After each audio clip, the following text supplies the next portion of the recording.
Hi friends, மாயா சீனு சீரியலை பற்றி தான் நம்ம இந்த வீடியோக்குள்ளே நம்ம பார்க்க போகிறோம். வாங்க நம்ம வீடியோக்குள்ளே போகலாம். ஜானகியும் ரகுராமும் வீட்டை விட்டே வெளியே வந்துருந்தாங்க. அப்போ அவங்க ஒரு கோயிலில் உட்காந்துருக்கவும் அப்போ பார்த்தோம்னா மாயா தனா கிட்ட இந்த விஷயத்தை பற்றி சொல்லவும் இதை கேட்டதுமே தனா அதிர்ச்சி அடைகிறாங்க. அவங்க சாப்பிடக்கூட இல்லை அப்படிங்கும்போது அப்போ தனாவும் கதிரும் அவங்க சாப்பாடு கொடுக்குறாங்க. அப்போ அவங்க தான் சாப்பாடு எடுத்துகிட்டு வந்திருக்காங்கன்னு தெரியாமல் ரகுராமும் வாங்கி சாப்பிட்ருந்தாங்க. அவங்க போனதுக்கப்புறமா தனா ஜானகிட்ட சொல்கிறாங்க, அம்மா நான் தாம்மா வந்திருக்கிறேன் அப்படிங்கும்போது இது கேட்டதுமே ஜானகி ரொம்பவே சந்தோஷப்படுறாங்க. அப்போ தனா சொல்லிட்டு இருக்கிறாங்க, என்னால் தானம்மா இன்னைக்கு உங்கள் ரெண்டு பேருக்குமே இந்த நிலைமை அப்படின்னு சொல்லும் போது நீ அப்படிலாம் சொல்லாதடா அப்படிங்கிறாங்க. என்னம்மா நீ என்ன சொன்னாலும் சரிதான், எங்களுக்கு பணத்தை ஏற்பாடு பண்ணி கொடுக்கணும்னு சொல்லிட்டு தானே நீ பஞ்சாயத்தில் உண்மையை சொல்லாமல் நீ மறைச்சிட்ட, அதனால தானம்மா நீ வீட்டை விட்டே வந்திருக்கிற அப்படிங்கும்போது அப்போ ஜானகி சொல்லிட்டு இருக்கிறாங்க, அதெல்லாம் சரியா இருந்தா அப்படிங்கும்போது எனக்கு ரொம்பவே கவலையாக இருக்குமா, ஆனால் கண்டிப்பாக நான் உங்களை கைவிட மாட்டோமா அப்படிங்கும்போது எனக்கு அது தெரியும்டா, நீ ஒன்றும் கவலைப்பட்டு இருக்காது அப்படிங்கும்போது அப்போ தனா சொல்லிட்டு இருக்கிறாங்க, அம்மா நானும் சரி மாயாவும் சரி நீங்கள் நிரபராதின்னு சொல்லிட்டு நாங்கள் நிரூபிச்ச தீருவோமா அப்படின்னு சொல்லவும் அந்த நம்பிக்கை எனக்கு இருக்குதுடா அப்படின்னு சொல்லிட்டு இருக்கும்போதே சரி அப்பா வர மாதிரி இருக்குதுமா நான் கிளம்புறேன் அப்படின்னு சொல்லிட்டு இருக்கவும் உடனே ஜானகி சரி அப்படிங்கிறாங்க.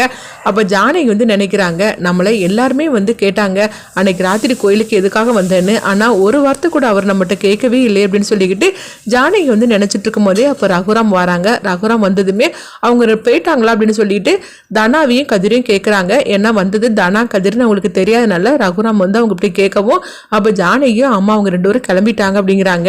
அப்போ ரகுராம் அவங்க சொல்லிட்டு இருக்கிறாங்க, நம்ம பசியாக இருந்தோம், அந்த கடவுளே அந்த பொண்ணையும் அந்த பையனையும் அனுப்பின மாதிரி இருந்தது, பசியான நேரத்தில் நம்மளுக்கு சாப்பாடு கொடுத்தாங்களே அதுவும் நம்மளுக்கு அவள் உருட்டி கொடுக்குற நினைக்கும்போது நமக்கு எவ்வளோ சந்தோஷமாக இருந்தது தெரியுமா அப்படிங்கவும் உடனே ஜானகி மனசுக்குள்ளே நினைக்கிறாங்க, அது வேற யாரும் இல்லை நம்ம பொண்ணும் அவன் கதிரும் தான் அப்படின்னு சொல்லி அவங்க நினச்சிட்டு இருக்கவும் அடுத்துதான் ரகுராம் அவங்க மனசுக்குள்ளே நினைக்கிறாங்க, வந்தது தனா மாதிரிக்கே ஒரு பொண்ணாக இருந்தது, நம்ம பொண்ணு இருந்தால் நம்மளை இப்படி தானே நம்மளுக்கு சாப்பாடு ஊட்டிகிட்டு இருப்போம், இந்த மாதிரி ஒரு கஷ்டமான நிலைமையில் அப்படின்னு சொல்லிட்டு ரகுராம் கண்கலங்கவும் அப்போ ஜானகி என்னங்க என்ன ஆச்சுதுங்க, உங்களோட இந்த நிலைமைக்கு நான் தானங்க காரணம் அப்படின்னு சொல்லிட்டு இருக்கவும் என்னால் தானே உங்களுக்கு பிரச்சனைக்கு மேலே பிரச்சனைங்க அப்படின்னு சொல்லிட்டு இருக்கும்போது என்ன ஜானகி இந்த மாதிரிக்கு பேசிட்டு இருக்கிற, உனக்கு ஒரு பிரச்சனைனா நான் உன்னை விட்டுருவேனா என்ன அப்படின்னு சொல்லி கேட்டுட்டு இருக்கும் போது அடுத்து ஜானகிட்ட ரகுராம் கேட்குறாங்க, அம்மா எதுக்காக நீ எனக்கு ராத்திரி கோயிலுக்கு போன, அது என்கிட்ட நீ சொல்ல மாட்டியா அப்படிங்கவும் அப்போ ஜானகி நடந்த எல்லா விஷயத்தையுமே அவங்க சொல்லிடுறாங்க. இதை கேட்டதுமே ரகுராம் ஆவேசத்தோட நேராக பார்த்தோம்னா அவங்க புவனேஸ்வரோட வீட்டுக்கு கிளம்புறாங்க.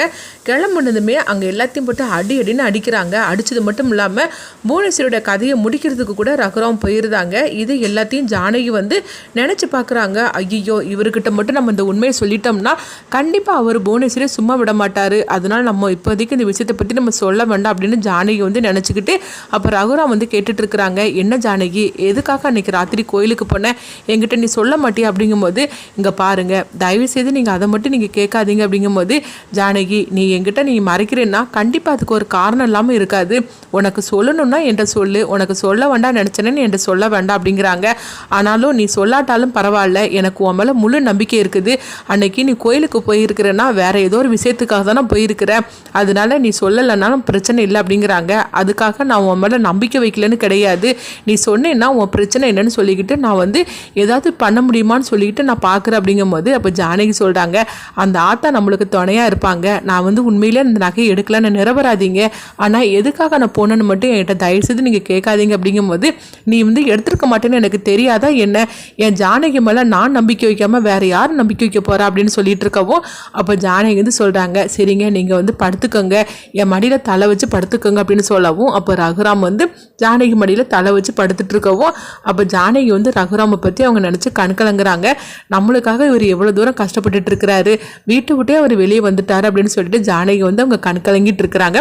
அடுத்ததுங்க பார்த்தோம்னா மாயாவை தான் காட்டுறாங்க. மாயா சீனுக்கிட்ட சொல்லிட்டு இருக்கிறாங்க, பெரியமாவும் பெரியப்பாவும் கோயிலில் தான் இருக்கிறாங்க, தனாவும் கதிரும் கொண்டு சாப்பாடு கொடுத்துட்டு வந்திருக்கிறாங்க அப்படிங்கவோ அப்போ சீனு சொல்லிட்டு இருக்கிறாங்க, சரி மாயா எப்படியாவது நம்ம அத்தையை காப்பாற்றணும், இப்போ என்ன பண்ணுறதுக்கு, அப்படி நம்ம அத்தையை நிரபராதின்னு சொல்லி நிரூபித்தா மட்டும்தான் மாமாவும் அத்தையும் இந்த வீட்டுக்கு வருவாங்க, அப்படி இல்லைன்னா மாமா கண்டிப்பாக அந்த வீட்டுக்கு வரவே மாட்டார், என்ன பண்ணுறதுக்கு அப்படிங்கவும் அப்போ மாயா சீனிக்கிட்ட சொல்கிறாங்க, எப்படியாவது பெரியமாவே நிரபராதின்னு சொல்லிட்டு நம்ம நிரூபிச்சே தீரணும் அப்படின்னு சொல்லிட்டு அவங்க ஒரு திட்டத்தை போடுறாங்க. அடுத்த நாள் காலையில் ஆனதுமே அந்த சேட்டுக்காரர்கிட்ட சில விஷயங்களை சொல்லி அவங்க கையெழுத்து வாங்குறாங்க. அப்போ சீனு கேட்டுட்டு இருக்கிறாங்க, எதுக்காக இப்போ நம்ம அவர்கிட்ட கையெழுத்து வாங்கணும் அப்படின்னு சொல்லி கேட்கவும் அதெல்லாம் நான் சொல்கிறேன் அப்படிங்கிறாங்க. அடுத்து பார்த்தோம்னா வந்து யாரெல்லாம் ஜானகிக்கு எதிராக வந்து சாட்சி சொன்னாங்களோ அவங்க எல்லாத்திட்டையும் வந்து இந்த மாதிரிக்கு ஒரு கையெழுத்து வாங்கியிருந்தாங்க. வாங்கினது மட்டும் இல்லாமல் நிறைய ஸ்டேஷனுக்கு போய் அந்த நகையை வந்து அந்த நகையில் யாரோட கைரேகைலாம் இருக்குன்னு சொல்லிட்டு அந்த ஆதாரத்தையும் அவங்க வாங்கிட்டு தாங்க. அடுத்த நாள் ஆனதுமே எங்கே பார்க்கும்போது பார்வதியும் பத்மாவை தான் காட்டுறாங்க. அப்போ பார்வதி வந்து நினைக்கிறாங்க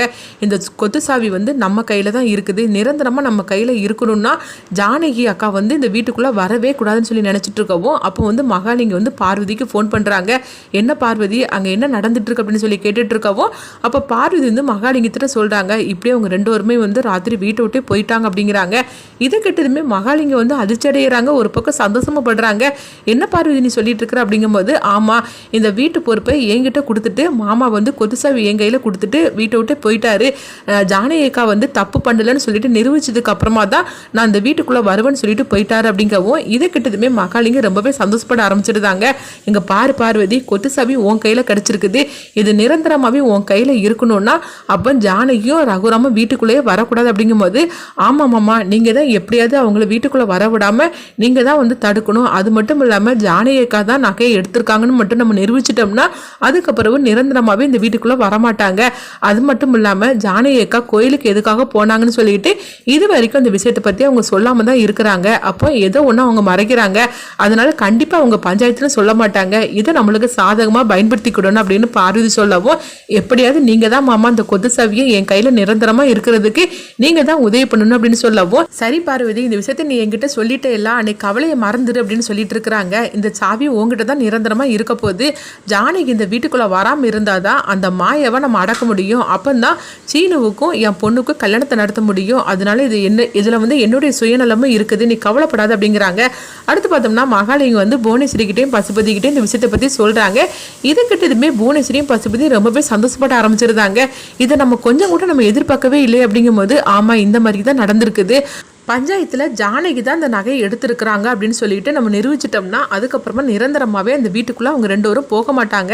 அது மட்டும் இல்லாமல் என் பொண்ணுக்கும் சீனுக்கும் நான் ஈஸியாகவே நான் கல்யாணம் பண்ணி வச்சிருவேன், அந்த மாயாவை வீட்டை விட்டு அனுப்பி விட்டுட்டோம்னா அதோட என்னுடைய பிரச்சனை எல்லாம் முடிஞ்சு போச்சுது, ஜானகியும் ரகுராமே வீட்டை விட்டு வந்துட்டாலே அங்கே வந்து பாதி பிரச்சனை முடிஞ்ச மாதிரிக்கு தான், அதுக்கப்புறம் நம்மளுடைய ராஜ்யம் தான் அப்படின்னு சொல்லிட்டு இருக்கவும் இதை கேட்டதுமே புவனேஸ்வரி ரொம்பவே சந்தோஷப்பட்டுட்டு இருக்கிறாங்க. அப்போ பசுபதி சொல்லிட்டு இருக்கிறாங்க என்ன புவனா பஞ்சாயத்தில் தீர்ப்பு சொல்கிறதுக்கு முன்னாடி இப்படி ஒரு நல்ல விஷயம் நடந்திருக்கு அப்படிங்கும்போது ஆமாம் இதை நான் கொஞ்சம் கூட எதிர்பார்க்கவே இல்லை, இந்த சிவராமன் வந்து நம்மளுக்கு சாதகமாக தீர்ப்பு வழங்கிட்டோம்னா அதோட அவ்வளோதான், இந்த குடும்பமே 2 அதுக்கப்புறம் நம்ம நினச்ச மாதிரிக்கு எல்லாமே நடத்த ஆரம்பிச்சிடலாம், அந்த ரகுராமையும் ஜானகியும் வீட்டை விட்டு நம்ம துரத்திடலாம், இதுக்கப்புறம் அவங்கள வந்து வீட்டுக்குள்ளேயே அவங்க வரமாட்டாங்க அப்படின்னு சொல்லிட்டு சந்தோஷப்பட்டுட்டு இருக்கவோ சரி பஞ்சாயத்துக்கு வா டைம் ஆகி போச்சு நம்ம கிளம்புறோம் அப்படின்னு சொல்லிட்டு இருக்கும்போது புவனேஸ்வரியும் பசுபதி மகாலிங்க அவங்க 3 பேரும் ரொம்பவே சந்தோஷப்பட்டுட்டு போகிறாங்க. அடுத்தவங்க பார்த்தோம்னா சிவராமனை தான் காட்டுறாங்க. சிவராமன் வந்து ஐயோ இப்போ நம்ம என்ன சொல்ல போகிறோமோ தெரியலையே, அண்ணன் வேற இந்த மாதிரிக்கு வீட்டை விட்டு போயிட்டாரு, இப்போ ஜானகி அன்னைக்கு எதிராக தான் எல்லாமே இருக்குது, இப்போ நான் என்ன சொல்ல போகிறேன்னு எனக்கு தெரியல, நான் வீட்டை விட்டு போயிருந்தா கூட இந்த பிரச்சனை தீர்ந்துருக்குன்னு சொல்லி நினச்சேன், ஆனால் அண்ணன் என்னென்னா கண்டிப்பாக நீ வீட்டை விட்டு போயிடக்கூடாது, நீ தீர்ப்பு வழங்க தான் செய்யணும் அப்படின்ட்டாரு, இப்போ நான் என்ன செய்யறதுக்கோ தெரியலன்னு சொல்லிட்டு ரொம்பவே வந்து பதட்டத்தோட கிளம்புறாங்க. இப்போ பார்வதி வந்து சொல்லிட்டு இருக்கிறாங்க இங்கே பாருங்க ஜானகி அக்கா தான் தப்பு பண்ணியிருக்கிறாங்க, அதனால நீங்கள் அவங்களுக்கு எதிராக தான் நீங்கள் தீர்ப்பு சொல்லணும், இதுக்கு பயந்துட்டு போய் நீங்கள் ஏதாவது முடிவு எடுத்தீங்கன்னு வச்சுக்கிடுங்களேன் அப்புறமா நல்லா இருக்காது அப்படின்னு சொல்லிட்டு இருக்கவும் இங்கே பாருடி நீ பெசாம இருக்க மாட்டே அப்படின்னு சொல்லிட்டு இருக்கும் போதே மாயாவும் சீனுவும் அவங்க வந்து கிளம்புறாங்க. உடனே பத்மா வந்து சொல்லிட்டு இருக்கிறாங்க இவங்க 2 பேரும் எங்கே பதட்டமாக கிளம்பிட்டு இருக்கிறாங்க, இவங்க எங்கே கிளம்புனாலும் சரிதான், ஆனால் கண்டிப்பாக வந்து ஜானகி அண்ணி தான் இந்த தப்பு பண்ணியிருக்காங்கன்னு உறுதி ஆகி போச்சுது, அதனால நம்மள அவங்க வீட்டுக்குள்ளே வரமாட்டாங்க, அதோட இந்த மாயாவே நம்ம துரத்திட வேண்டியதா அப்படின்னு சொல்லிட்டு அடுத்ததான் பத்மா வந்து ஒரு திட்டத்தை போட்டு வச்சிருக்கிறாங்க. அடுத்ததாக பார்த்தோம்னா பஞ்சாயத்துக்கு எல்லாருமே வந்துருந்தாங்க. அப்போ வந்து அவங்க ரகுராமும் ஜானகியும் அழைச்சிக்கிட்டு அவங்கள பஞ்சாயத்துக்கு வரவும் சிவராமன் வந்து ரொம்பவே பதட்டமாக இருக்கவும் அப்போ வந்து ரகுராம் வந்து கண்ணை காட்டுறாங்க, நீ கரெக்டான தீர்ப்பை தான் நீ வழங்கணும் யாராக இருந்தாலும் சரிதான் அப்படிங்கவும் உடனே சிவராமனும் தலையை அசைக்கிறாங்க. அடுத்து பார்த்தோம்னா தீர்ப்பு வழங்க வேண்டியது தானே அப்படின்னு புவனேஸ்வரி சொல்லவும் அப்போ வந்து தீர்ப்பு சொல்கிறதுக்காக வரும்போது மாயாவும் சீனுவும் அதிரடியாக வந்து பஞ்சாயத்துக்குள்ளே வராங்க. வந்ததுமே ஜானகி நிரபராதின்னு சொல்லிட்டு எல்லா ஆதாரத்தையும் காட்டவும் அது மட்டும் இல்லாமல் இந்த தப்பு பண்ணினது எல்லாமே புவனேஸ்வரி தான் அப்படின்னு சொல்லிட்டு மாயா சீனுவும் வந்து நிரூபிக்காங்க. இதை கொஞ்சமே எதிர்பார்க்காத எல்லாருமே அதிர்ச்சி அடைகிறாங்க. இந்த புவனேஸ்வரி தப்பு பண்ணிட்டு அநியாயமா எங்க அண்ணி மேல பழி சுமத்திருக்காளா அப்படின்னு சொல்லிட்டு சரியான ஒரு தீர்ப்பை தான் வந்து சிவராமன் வந்து புவனேஸ்வரிக்கு கொடுக்குறாங்க. இதை கொஞ்சமே எதிர்பார்க்காத புவனேஸ்வரி டீமே வந்து அதிர்ச்சி அடைகிறாங்க. அடுத்து பார்த்தோம்னா ரகுராமும் ஜானகியும் வந்து மாயாவையும் சீனிவையும் பார்க்குறாங்க. இவங்க மட்டும் இல்லைன்னா ஜானகி தப்பு பண்ணியிருக்கான்னு சொல்லிக்கிட்டு இந்த மாதிரிக்கெல்லாம் ஊர் பஞ்சாயத்தில் சொல்லியிருப்பாங்க அப்படின்னு அடுத்து என்ன நடக்குன்னு பார்க்கலாம்.